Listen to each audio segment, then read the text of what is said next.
So earlier, we told you about Facebook banning several high-profile extremist figures from their platforms. CBS News contributor and editor-in-chief for Wired magazine, Nick Thompson, has more on this story. They didn't just ban me, they just defamed us, Leanne. Right-wing personality Alex Jones lashed out Thursday after Facebook banned him and his website, InfoWars. For years, Jones spread conspiracy theories online, including claims that the Newtown school shooting was staged. Sandy Hook is a synthetic, completely fake, with actors.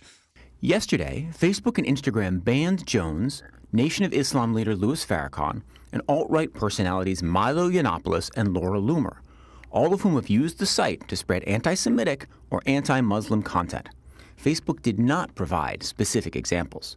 Paul Joseph Watson, an editor at InfoWars who was also banned, says he broke none of the platform's rules. This is punishment. This is a political purge. This has nothing to do with hate. The company's official policy bans hate speech that fosters, quote, intimidation and exclusion.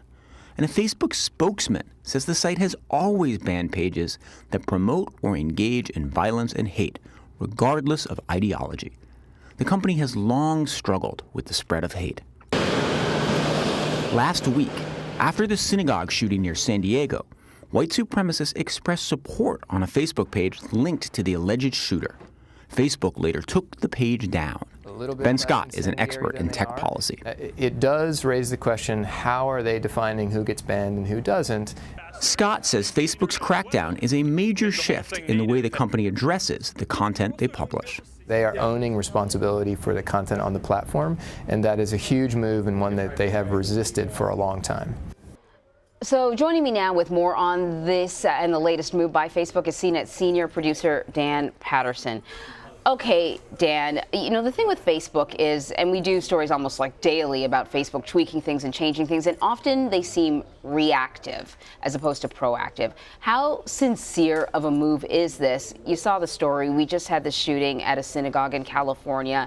Is this reactive because people are upset right now, or is this a legitimate attempt to stop this sort of stuff? Well, it's difficult to tell the sincerity, but we can examine the behavior. As we reported the story all through last spring and summer, Facebook, as well as other social media platforms, were reluctant to ban extremist voices. And we should be clear that many of these voices are on either ends of the political pole, so they can be on the left as well as on the right.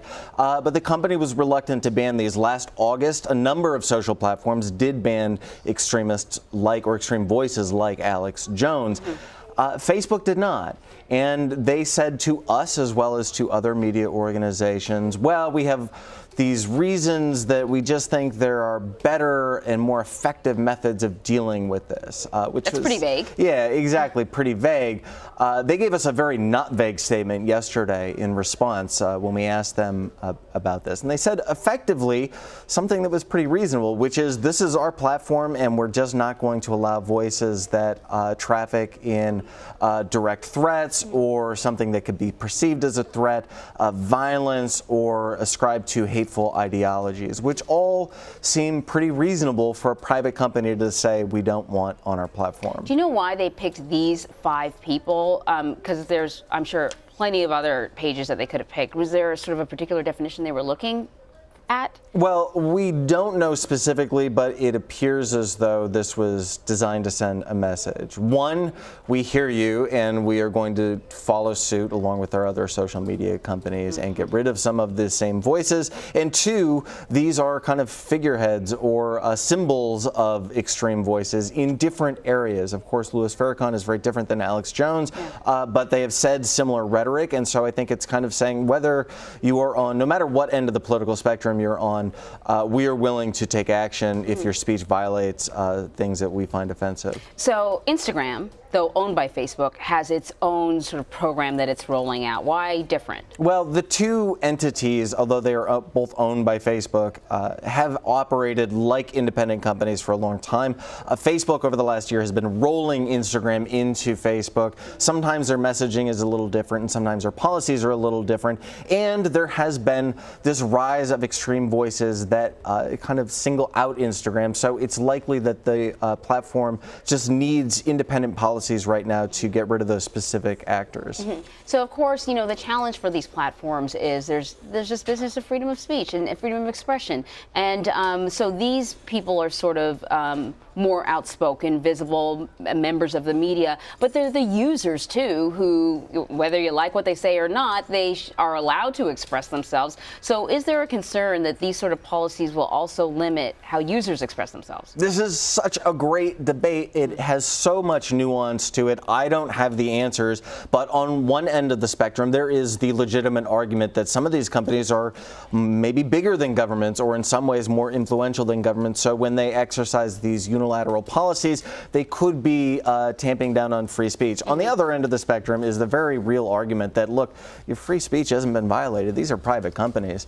The federal government hasn't come in and shut you down. And in fact, there are many places where you can broadcast what you want on the internet. You don't necessarily have the right to do it on a platform or even a town square as large as Facebook, Twitter, Instagram, YouTube. So it's a fascinating discussion. Again, I don't have the answers, but we will see iterations of this conversation play out over the next couple months. I don't know if you've had a chance to sort of look at it, but any reaction from some of these people who've been banned, or perhaps the people who've been liking or fans of their pages? Yeah, they say things like, well, free speech, and this is a coordinated effort to take us down. And on the very extreme right end of the spectrum, we do see channels like 8chan, 4chan, Gab is back up, and many of these sites, the users will say things, and sometimes they're coupled with very hateful images. I can imagine. That, you know, you're censoring our free speech, and these platforms don't like us. The challenging thing is that although some of that rhetoric is very extreme, some of it is not, and you see it leak into other communities that are more mainstream, like YouTube. Very interesting. Dan, thank you so much. Good to see you.